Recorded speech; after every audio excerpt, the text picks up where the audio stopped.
नमस्कार दोस्तों, स्वागत है आपका आपके अपने YouTube चैनल में जिसका नाम है स्टडी विथ जगदम्बे शुक्ला। आज हम आपके सामने क्रिया के बारे में विस्तार से चर्चा करेंगे। ऐसे शब्द जो हमें किसी काम के करने या होने का बोध कराते हैं उन्हें हम क्रिया कहते हैं। जिन शब्दों से किसी कार्य का होना अथवा व्यक्त होना पाया जाता है उसे हम क्रिया कहते हैं। जैसे रोया, खा रहा, जाएगा इत्यादि शब्द क्रिया के रूप में प्रयुक्त होते हैं। एक उदाहरण से समझते हैं। जैसे एक वाक्य है, मैंने खाना खाया। यहाँ पर खाना खाया जो शब्द है वह क्या है? क्रिया है। जैसे मोहन है शब्द क्या है? क्रिया है। आपको वहां जाना था में दो क्रिया शब्द प्रयुक्त हो रहे हैं, जैसे जाना और था। इसी तरह क्रिया के अन्य उदाहरण समझते हैं। जैसे राकेश गाना गाता है, मोहन पुस्तक पढ़ता है, मनोरमा नाचती है इत्यादि। अब क्रिया के दो भेद होते हैं। पहला होता है अकर्मक क्रिया और दूसरी होती है सकर्मक क्रिया। संरचना या प्रयोग के आधार पर क्रिया के 6 भेद होते हैं। पहला संयुक्त क्रिया, दूसरी नाम धातु क्रिया, तीसरा प्रेरणार्थक क्रिया, चौथा पूर्वकालिक क्रिया, पांचवा सहायक क्रिया और छठवा है तात्कालिक। अगला है अकर्मक क्रिया। अकर्मक क्रिया का अर्थ होता है कर्म के बिना या कर्म रहित क्रिया। जिन क्रियाओं को कर्म की जरूरत नहीं पड़ती या जो क्रिया प्रश्न पूछने पर कोई उत्तर नहीं देती उन्हें अकर्मक क्रिया कहते हैं। जैसे शब्द देख लीजिए, तैरना, कूदना, सोना, ठहरना, उछलना इत्यादि शब्द। दूसरे शब्दों में यदि हम कहें तो कह सकते हैं कि जिस क्रिया का फल कर्ता पर ही पड़ता है वह क्रिया अकर्मक क्रिया कहलाती है। इस क्रिया में कर्म का अभाव होता है, जैसे श्याम पढ़ता है। अकर्मक क्रिया के कुछ और उदाहरण देख लेते हैं। जैसे राजेश दौड़ता है, सांप रेंगता है, पूजा हंसती है। यहाँ पर कर्ता का फल कर्ता पर ही इसका प्रभाव पड़ रहा है। अगला है सकर्मक क्रिया। सकर्मक का अर्थ होता है कर्म के साथ या कर्म सहित। जिस क्रिया का प्रभाव कर्ता पर न पड़कर कर्म पर पड़ता है उसे सकर्मक क्रिया कहते हैं। अर्थात जिन शब्दों की वजह से कर्म की आवश्यकता होती है उसे सकर्मक क्रिया कहते हैं। जैसे एक उदाहरण देखते हैं। विकास पानी पीता है। इसमें पीता क्या है? क्रिया है। इसका फल कर्ता पर ना पड़ के कर्म यानी कि पानी पर पड़ रहा है, अतः यह सकर्मक क्रिया है। इसी तरह कुछ और उदाहरण है। रमेश फल खाता है, सुदर्शन गाड़ी चलाता है। सकर्मक क्रिया के 3 भेद होते हैं। पहला है एक कर्मक क्रिया, दूसरा द्विकर्मक क्रिया और तीसरा है अपूर्ण क्रिया। चलिए पहले के बारे में बात करते हैं। पूर्ण एककर्मक क्रिया। जिस क्रिया के केवल एक कर्म के पूरे होने का पता चलता है उसे पूर्ण एककर्मक क्रिया कहते हैं। जैसे वह रोटी खाता है, श्याम टीवी देखता है, यानी कर्म क्या है? टीवी देखना। दूसरा है पूर्ण द्विकर्मक क्रिया। द्विकर्मक का अर्थ होता है 2 कर्मों वाला या 2 काम वाला। जिस क्रिया के साथ 2 कर्मों के पूर्ण होने का पता चलता है उसे द्विकर्मक क्रिया कहते हैं। इसमें पहला कर्म प्राणिवाचक होता है और दूसरा कर्म निर्जीव होता है, इसे द्विकर्मक क्रिया कहते हैं। जैसे उदाहरण से समझते हैं। सोहन ने गुरुजी को प्रणाम किया। नर्स रोगी को दवा पिलाती है। यह क्या है? 2 कर्मक क्रिया है। सोहन है और गुरुजी को उसने क्या किया है? प्रणाम किया है। अगला है अपूर्ण क्रिया। जब क्रिया के होते हुए तथा क्रिया और कर्म के रहते हुए भी अकर्मक और सकर्मक क्रिया स्पष्ट अर्थ न देवे तो वहाँ पर अपूर्ण क्रिया होती है। करने के लिए जिन शब्दों का प्रयोग होता है उसे पूरक कहते हैं। जैसे तुम हो, तुम बुद्धिमान हो, मैं अगले वर्ष बन जाऊंगा, मैं अगले वर्ष अध्यापक बन जाऊंगा। इस तरह के शब्द जैसे प्रयोग किए जाते हैं। अगला है संयुक्त क्रिया।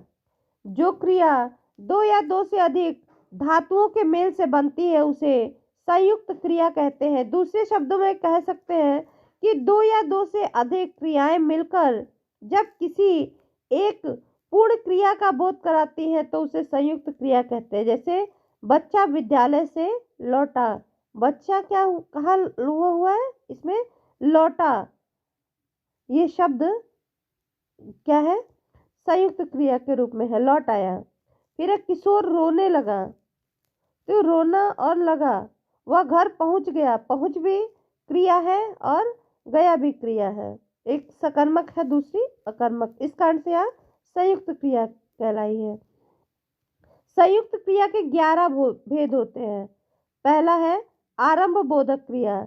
जिस संयुक्त क्रिया से क्रिया के आरंभ होने का बोध होता है उसे आरंभ बोधक क्रिया कहते हैं। जैसे वह पढ़ने लगा, पानी बरसने लगा, राम खेलने लगा। दूसरा है समाप्ति बोधक क्रिया। दूसरा क्या है, समाप्ति बोधक क्रिया। जिस संयुक्त क्रिया से मुख्य क्रिया की पूर्णता, व्यापार की समाप्ति का बोध होता है उसे समाप्ति बोधक संयुक्त क्रिया कहते हैं। जैसे वह खा चुका है, वह पढ़ चुका है। धातु के आगे इसमें देख रहे हैं हम लोग कि चुकना जोड़ने से समाप्ति बोधक शब्द संयुक्त क्रिया बन जाती है। फिर अगला है अवकाश बोधक। जिससे क्रिया को निष्पन्न करने के लिए अवकाश का बोध होता है उसे अवकाश बोधक संयुक्त क्रिया कहते हैं। जैसे वह मुश्किल से सोने पाया, जाने न पाया इत्यादि शब्द। अगला है अनुमति बोधक क्रिया। जिससे कार्य की करने की अनुमति दिए जाने का बोध होता है उसे अनुमति बोधक संयुक्त क्रिया कहते हैं। जैसे मुझे जाने दो, मुझे बोलने दो। यह क्रिया देना धातु के संयोग से बनती है। अगला है नित्य बोधक क्रिया। जिससे क्रिया की नित्यता उसके बंद न होने का भाव प्रकट करती है उसे नित्यता बोधक कहते हैं। जैसे हवा चल रही है, पेड़ बढ़ता गया, तोता पढ़ता है, इस तरह के शब्द। अगला है आवश्यकता बोधक। जिससे कार्य की आवश्यकता या कर्तव्य का बोध हो वह आवश्यकता बोधक संयुक्त क्रिया कहलाती है। जैसे यह काम मुझे करना पड़ता है, तुम्हें यह काम करना चाहिए। इस तरह के शब्द पड़ता है और चाहिए का अर्थ आवश्यकता बोधक के रूप में हो रहा है। अगला है निश्चय बोधक। जिस संयुक्त क्रिया से मुख्य क्रिया के व्यापार की निश्चितता का बोध होता है उसे निश्चित बोधक संयुक्त क्रिया कहते हैं। जैसे वह बीच में ही बोल उठा। फिर अगला वाक्य है उसने कहा मैं मार बैठूंगा, वह गिर पड़ा इत्यादि शब्द। इच्छा बोधक क्रिया। इससे क्रिया के करने की इच्छा प्रकट होती है। जैसे वह घर आना चाहता है, मैं खाना खाना चाहता हूँ, इस तरह के शब्द। फिर है अभ्यास बोधक। इससे क्रिया करने के अभ्यास का बोध होता है। सामान्य भूतकाल की क्रिया में करना क्रिया लगाने से अभ्यास बोधक संयुक्त क्रिया बनती है। जैसे यह पढ़ा करता है, तुम लिखा करते हो, मैं खेला करता हूँ इत्यादि शब्द। अगला है शक्ति बोधक। इससे कार्य करने की शक्ति का बोध होता है। जैसे मैं चल सकता हूँ, वह बोल सकता है इत्यादि शब्द। फिर पुनरुक्त संयुक्त क्रिया। जब दो समानार्थक अथवा समान ध्वनि वाली क्रियाओं का संयोग होता है तब उन्हें पुनरुक्त संयुक्त क्रिया कहते हैं। जैसे वह पढ़ा लिखा करता है, वह प्रायः आया जाया करता है, पड़ोसियों से बराबर मिलते जुलते रहो, इस तरह के शब्द। अगला है नाम धातु क्रिया। क्या है, नाम धातु क्रिया। संज्ञा अथवा विशेषण के साथ क्रिया जोड़ने से जो संयुक्त क्रिया बनती है उसे नाम धातु क्रिया कहते हैं। जैसे संज्ञा या विशेषण के साथ क्रिया जोड़ने से जो संयुक्त क्रिया बनती है उसे नाम धातु क्रिया कहते हैं। जैसे लुटेरों ने जमीन हथिया ली, हमें गरीबों को अपनाना चाहिए, इस तरह के वाक्य। झटके से कहे तो ये कह सकते हैं कि जो क्रियाएं संज्ञा, सर्वनाम, विशेषण या अनुकरणवाची शब्दों से बनती है वे नाम धातु क्रिया कहलाती है। जैसे हाथ से हथियाना, बात से बतियाना, दुख से दुखना, चिकना से चिकनाना इत्यादि शब्द।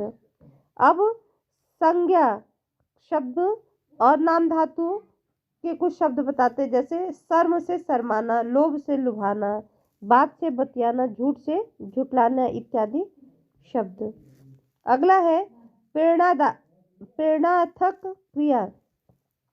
जिन क्रियाओं से इस बात का बोध होता है कि कर्ता स्वयं कार्य न कर किसी दूसरे को कार्य करने के लिए प्रेरित करता है उसे प्रेरणार्थक क्रिया कहते हैं। जैसे काटना से कटवाना, करना से कराना।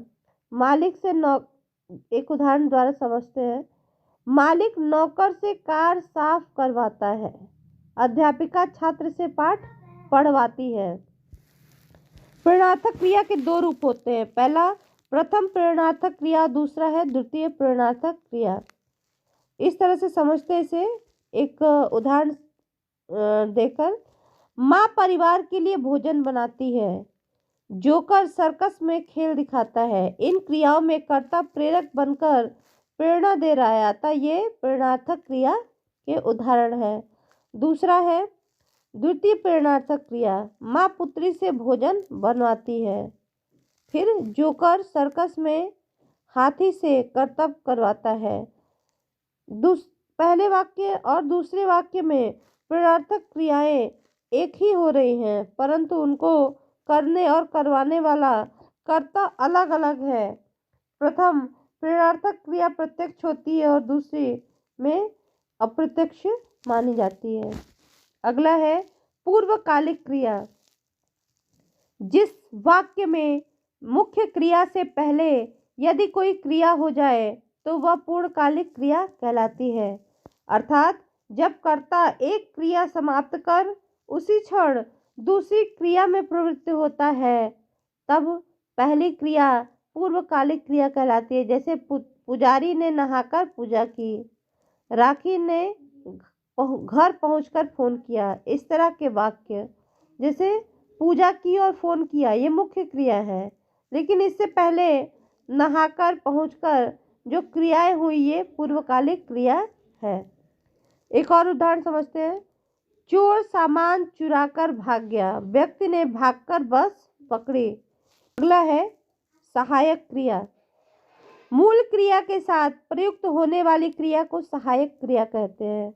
मूल क्रिया के साथ प्रयुक्त होने वाली क्रिया को सहायक क्रिया कहते हैं। जैसे वह फिसला, वह फिसल गया है, वह फिसल गया इत्यादि शब्द।